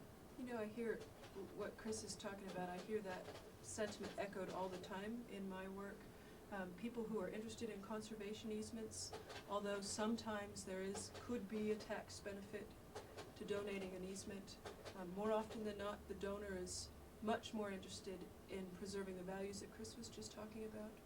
Or when people who live in an apartment in town donate to the trust, that's what they're donating towards. They're donating towards that sort of quality of life that they really value to the point that they'll write out a check. And I think that we can't dismiss those values where we live. Other places can, but I think we can still hold on to them here. I wanted to ask Chris, since we're focusing on solutions tonight, what do you see as being a solution to this problem, which seems to be getting worse and potentially could get much worse in the next 5 or 10 years? Well, what we've done here is in the Swan Valley, we've used the Swan as a proof of concept area to test a scoring system for the impacts of wildlife within a fairly large area. The Swan is some 300,000 acres out there. And what we've tried to do in the Swan is identify the places where there's already so much human activity that the animals really can't move through there. And in addition to that, identify the areas where we still have the potential to make decisions, to allow a certain balance of development that will balance the needs of wildlife with the needs of people. And we've been able to identify 4 different potential linkage zones across the Swan based on a scoring system that we've developed out there. And we've done this in a cooperative effort with all the landowners in the Swan Valley, the Forest Service, Plum Creek, the Department of State Lands, and the private owners out there, along with Montana Fish, Wildlife, and Parks and the outfit I work for, the U.S. Fish and Wildlife Service. And what we would like to do is develop a cooperative effort where everyone recognizes that these areas are still there and there's a potential that animals can move through there, and to give special care and consideration for future development within these areas. These areas right now are 16% of the Swan Valley. It's not that much. But if we are careful in the development within that 16%, I think we can maintain wildlife moving through the Swan and have these values in the future. Okay, I'm going to have a follow-up question in a minute. We have a caller on line 1. Hello, I think you're on the air. Hi, this is Jim McGrath. How you doing tonight?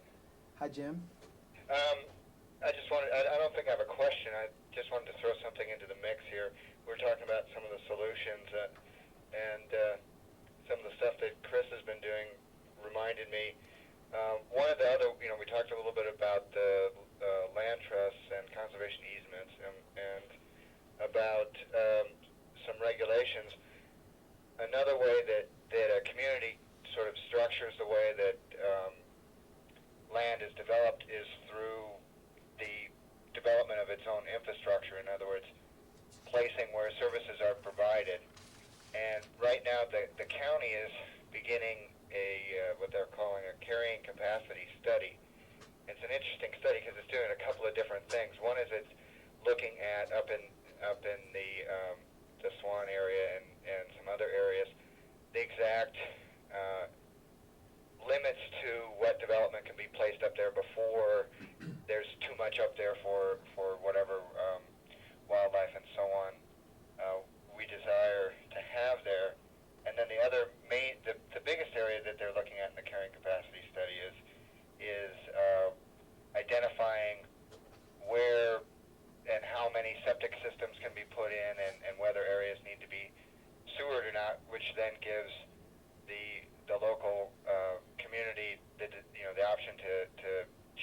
whether to run those services there, and to tell people that they can't actually develop there.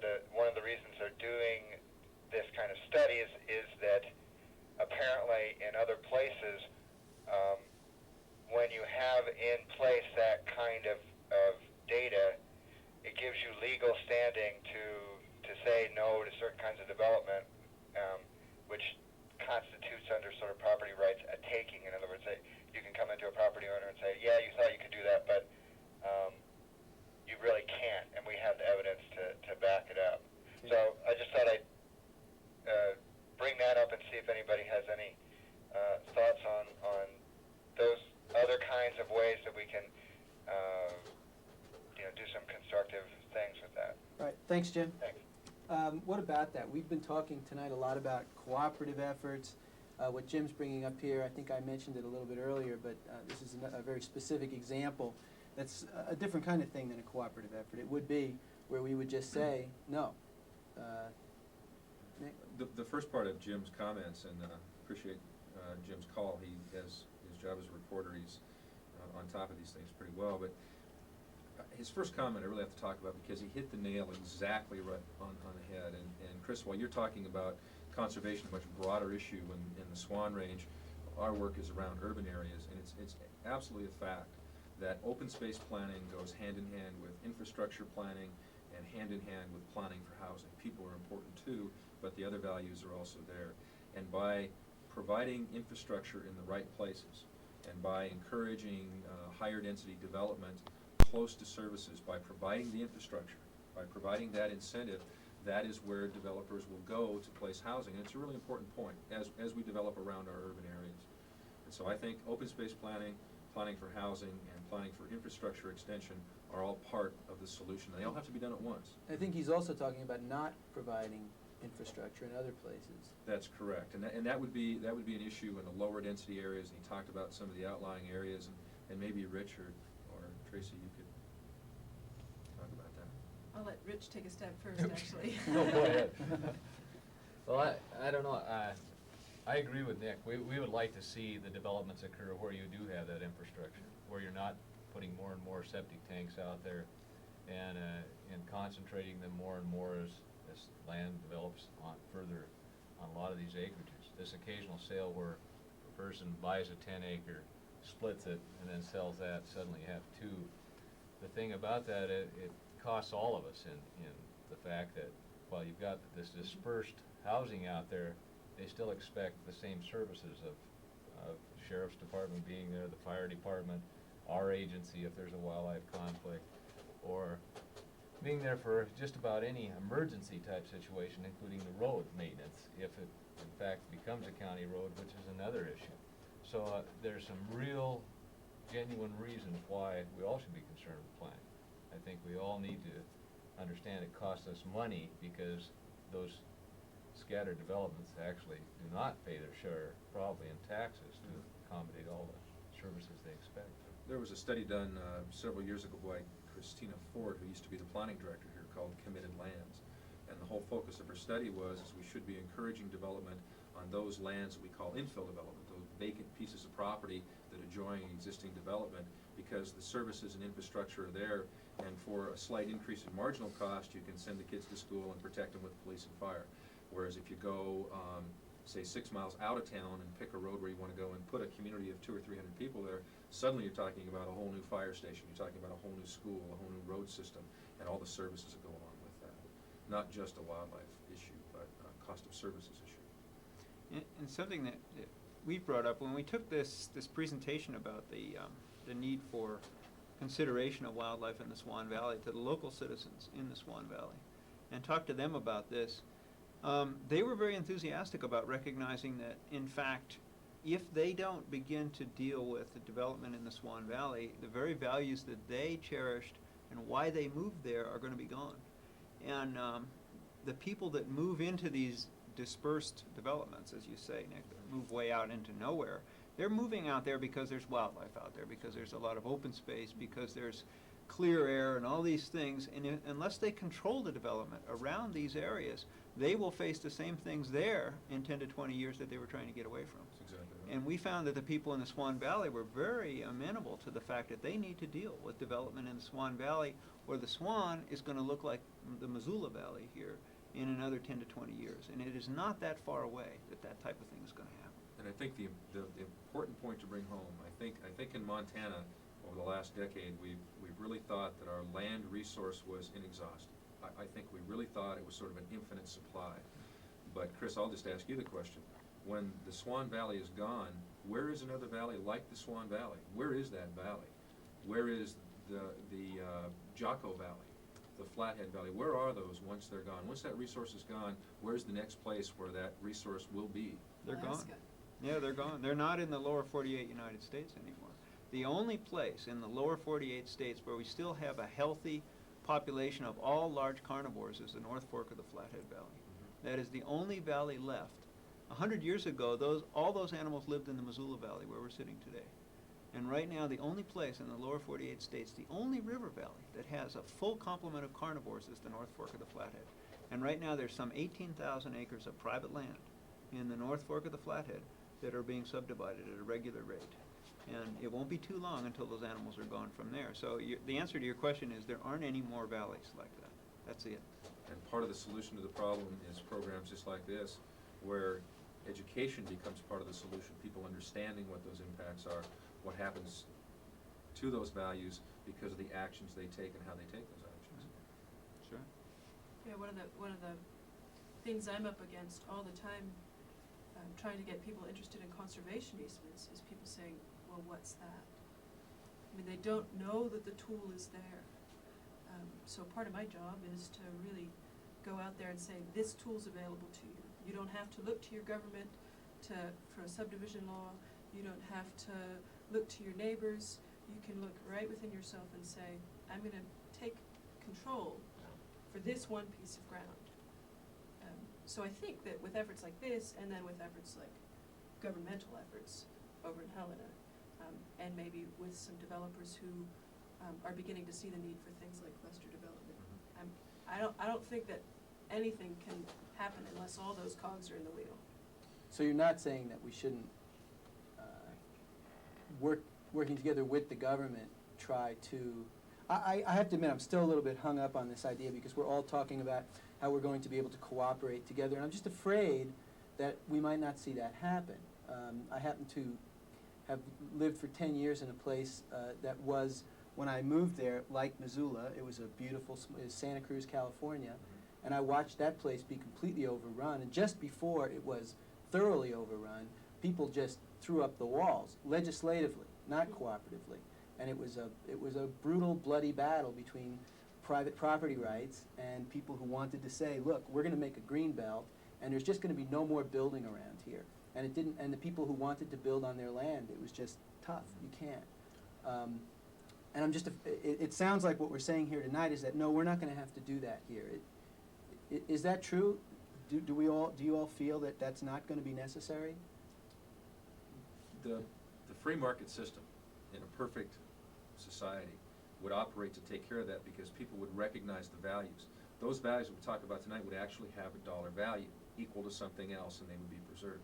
Unfortunately, the market system isn't perfect, and rules and regulations come in to offset the imperfections in the free market system. Okay. So I think we're going to need to, first of all, inventory what we have, to work to protect what we have through regulations as well as through voluntary programs, and most of all through education while we still have it.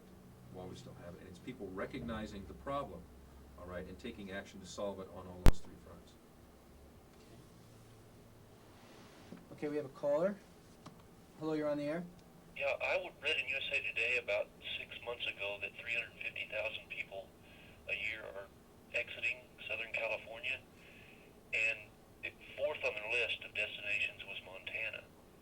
And within the next 5 years, I just think there's going to be a massive exodus of people from cities to places like Montana because of the safety.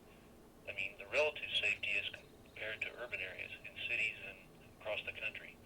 And that was just my statement. My question is this: would it be possible to push a bill through the legislature that could tax second homes as recreational properties and raise taxes higher to maybe compensate and help out the ranchers to keep their properties so they're not taxed into subdividing. That's all I wanted to say. Pardon me, can you stay on the air for a second? Sure. Is there an is this something that you've seen or heard of having been done elsewhere? Taxing second homes as recreational properties? I've read about they're trying to in Jackson Hole, but the developers, of course, are fighting it, and they're pretty powerful down there. Thank you for your call. Anybody want to respond to Well, that? I think there's something, an attempt to address that very thing in this current legislature. What was that? There was a bill in to tax second homes at a different rate, as well as take away the agricultural exemption on 20-acre tracts, for example. The idea there is that if it is in fact an agricultural producer that's trying to make a living on that land, they do get that tax break. But if you are there just trying to take advantage of that tax break, then they would assess the recreational or some different type of tax.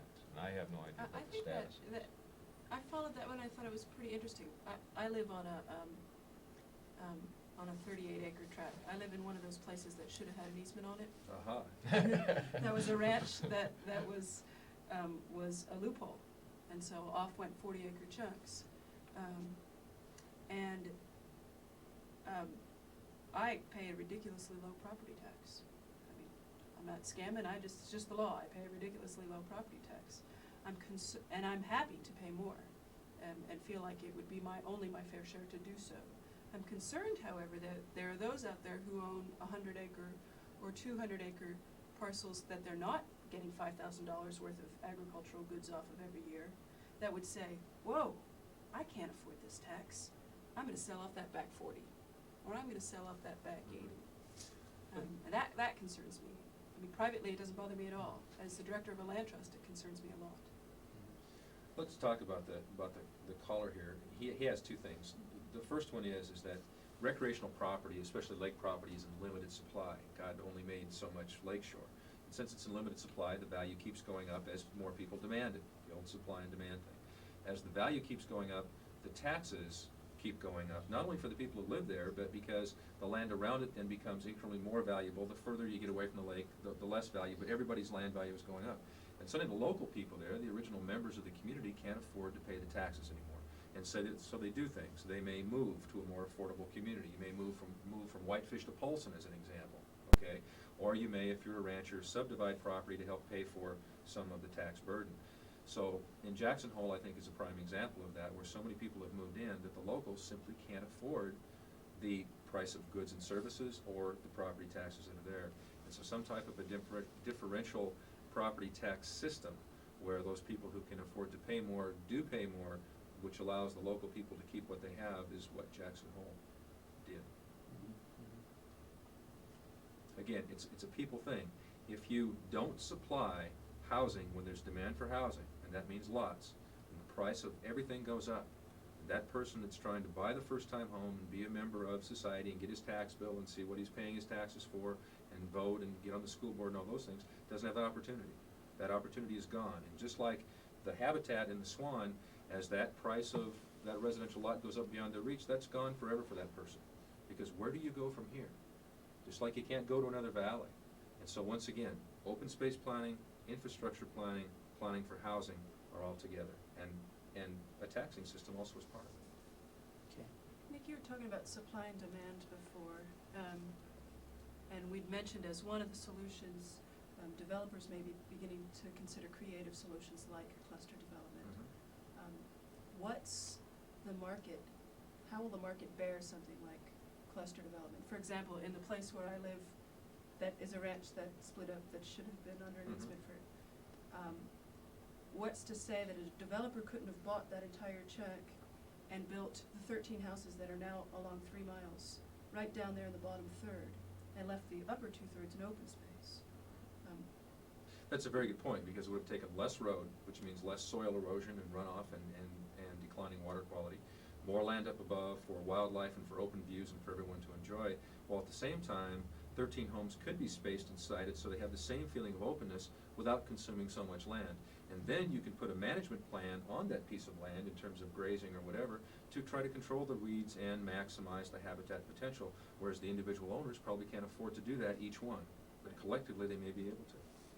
Are developers going in that direction? Would that be a viable? I think developers are going in that direction, but I think the public also is going in that direction because they're starting to realize and see places, as an example like Grant Creek, where the subdivisions were clustered and the open space is there, and they can see that the value stays with the smaller lot. Okay, thank you very much. I need to interrupt because it looks like we're out of time. Are we going to show this again? Is this going to be taped? Can you tell me when it's going to show again? Thursday? Thursday? At what time? What time, Rich? Okay, well, sometime Thursday, 1 o'clock? But This don't show call will in- be, don't call in on you can't Thursday. call then, or you could call if you want to, but there won't be anybody here.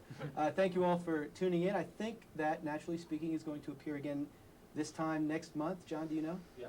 And once again, thanks for coming, and I'd like to thank you all for sharing your wisdom and your thoughts tonight. Rich, take my shot. And good night.